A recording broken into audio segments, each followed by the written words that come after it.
আসসালামু আলাইকুম। সিলভার টি পক্ষ থেকে সবাইকে স্বাগতম।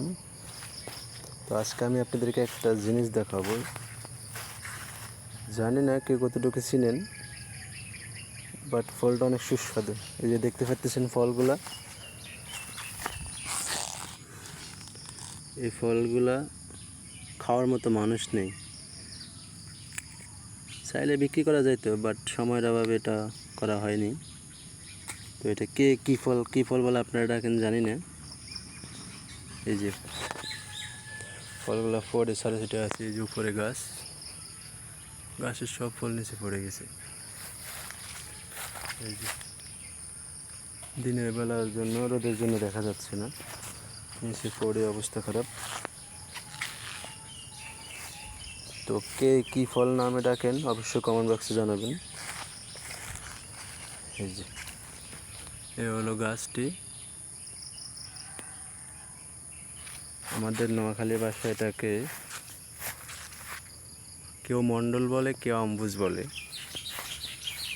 আপনারা কী বলে ডাকেন অবশ্যই কমেন্ট বক্সে কমেন্ট করে জানাবেন। প্রচুর ছিল, প্রচুর পাখি খেয়ে সব নিচে ফেলা দিয়েছে। কত বড় বড় একটা ফল দেখছেন। ঢাকা শহরের দিকে এটা 1 কেজি 50 টাকা 100 টাকা করে বিক্রি হয়, অথচ আমাদের বাজেটের ভিতরে খাওয়ার মতো মানুষ নেই। কত খাওয়া যায়? তো কারো যদি এরকম ফলের বীজই লাগে সংগ্রহ করার জন্য বা বীজ রোপণ করার জন্য অবশ্যই জানাবেন কমেন্ট বক্সে, বা এসে নিয়ে যেতে পারবেন, সমস্যা নেই। প্রচুর পরিমাণ পড়ে আছে গাছের নিচে। আর যে গাছটা অনেক বড়, সময়ের অভাবে পারা হয় নাই আর কি। পাখিদের খাবার হিসেবে তৈরি হয়েছে এখন। অনেক বড় বড় ফল